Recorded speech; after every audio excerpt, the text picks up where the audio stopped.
Welcome back, everyone. Today we're diving into a case that unravels like a crime thriller but with real-world consequences. It starts with something seemingly mundane, an abandoned vehicle, but quickly morphs into a gripping tale of alleged deception, drug possession, and a dramatic confrontation that challenges the boundaries of law enforcement protocol. As we peel back the layers, we'll analyze the facts, explore the complexities of police interactions, and examine the broader implications of cases like these within our communities.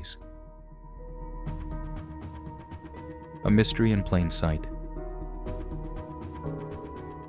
A quiet street where the everyday hum of life is uninterrupted until an unusual sight catches the attention of law enforcement. A car abandoned in the middle of the road, obstructing traffic. There are no hazard lights, no visible signs of distress, no immediate explanation. To the trained eye of a police officer, this isn't just an inconvenience, it's a puzzle waiting to be solved. Every detail matters. As officers approach, their minds race through a series of possibilities. Is this a breakdown? A medical emergency? Or is there something far more sinister lurking beneath the surface? The air is thick with potential, each passing second amplifying the mystery. Then, as if on cue, a woman appears, flustered, hurried, her explanation tumbling out in fragments. She claims the vehicle broke down, and that her father is on his way to tow it, but something doesn't sit right. The officer recognizes her. Just moments ago, he saw this very car, this very woman, parked in a driveway with a male companion. The moment they noticed his patrol car, they attempted a hasty retreat. Now she's here, alone, and her explanation doesn't add up. A simple inconsistency or a sign of something deeper. A tangle of lies.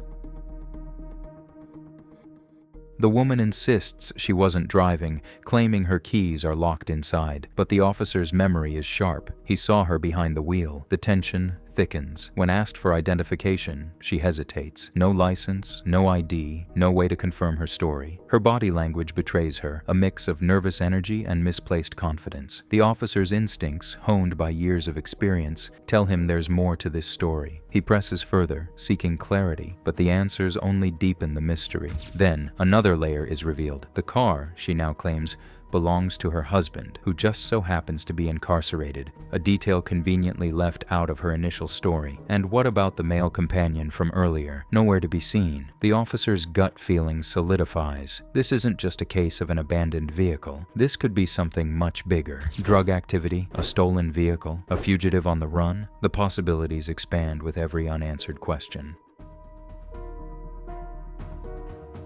Evidence that changes everything.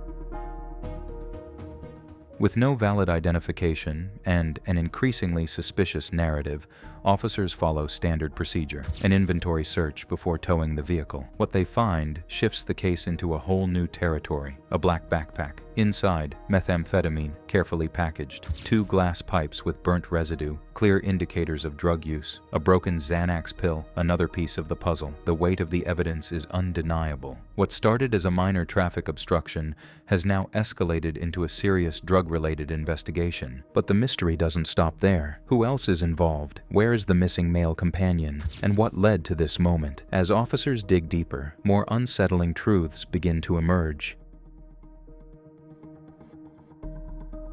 A moment of chaos. And then, the situation explodes as officers move to detain her. The woman, now identified as Alexis, reacts with defiance. She denies ownership of the backpack, of the drugs, of everything. Her protests grow louder, her body language more erratic. Then, a dramatic twist. She collapses, throwing herself to the ground, claiming she's been injured. Is this a genuine medical emergency or a desperate ploy to evade arrest? The officers, bound by protocol, must tread carefully. For law enforcement, moments like these are a test of patience and training. Officers are expected to de-escalate tense situations while maintaining control. Yet, when a suspect's behavior becomes unpredictable, the line between necessary restraint and excessive force becomes razor thin. In Alexis's case, her erratic reactions force officers into a difficult position, one where every decision is magnified, every move subject to scrutiny. Do they push forward with the arrest? Do they prioritize medical intervention? These questions have no simple answers. The fine line between truth and deception.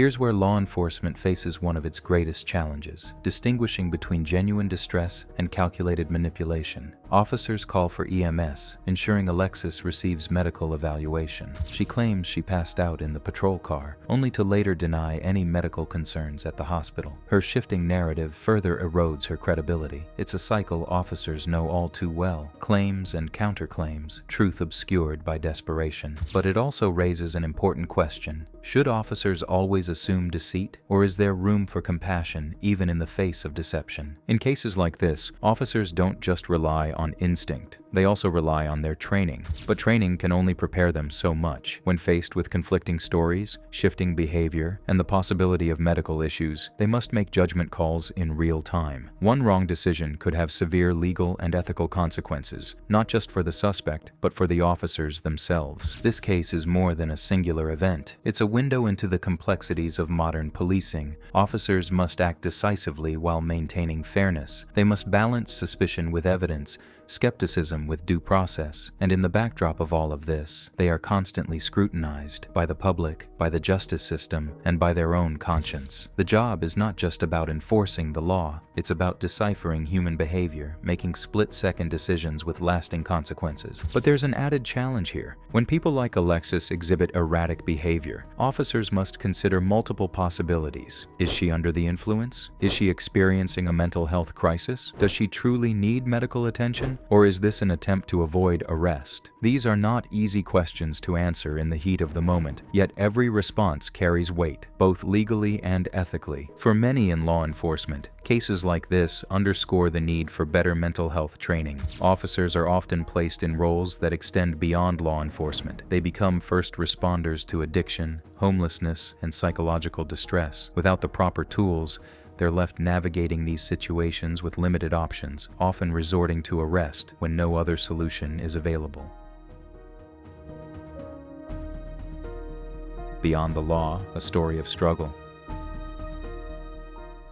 Beyond the legal framework, there's another story, one of addiction, desperation, and societal challenges. Alexis, like many caught in this cycle, is more than just an offender in a case file. She is a person, navigating a life shaped by circumstances, choices, and perhaps a lack of opportunities for change. Law enforcement plays a role, but so do rehabilitation programs, support systems, and the community at large. If we truly seek solutions, we must go beyond arrests and prosecutions. We must ask, how do we prevent these cycles from repeating? This isn't just about Alexis, it's about a system that struggles to balance punishment and rehabilitation. For every Alexis, there are countless others facing similar battles, cycling in and out of the justice system without meaningful change. If we want real reform, we need more than just reactive measures. We need proactive solutions that address the roots of addiction and crime. Could alternatives such as court-ordered rehabilitation, social intervention programs, or mental health resources reduce the likelihood of repeat offenses? And if so, why aren't these options more widely available?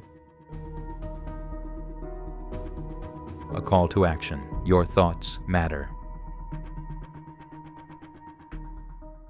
So, now I turn it over to you. How do you interpret this case? Do you believe the officers handled it appropriately? Could Alexis's behavior indicate something deeper? Something that might require a different approach? Let's discuss it in the comments. Your thoughts matter. Remember, these situations are more than just stories. They are real-life events with real-life consequences. And here's something to think about. Should the justice system focus more on rehabilitation rather than punishment for individuals like Alexis? Are we doing enough to address the root causes of addiction and crime? If we want to break these patterns, we need a holistic approach, one that involves not just law enforcement, but mental health services, social programs, and rehabilitation efforts. No single piece of the system can solve this alone. And if you found this analysis insightful, don't forget to like, subscribe, and join me next time as we continue to break down the complex world of crime and justice. Stay safe, stay informed, and I'll see you in the next one.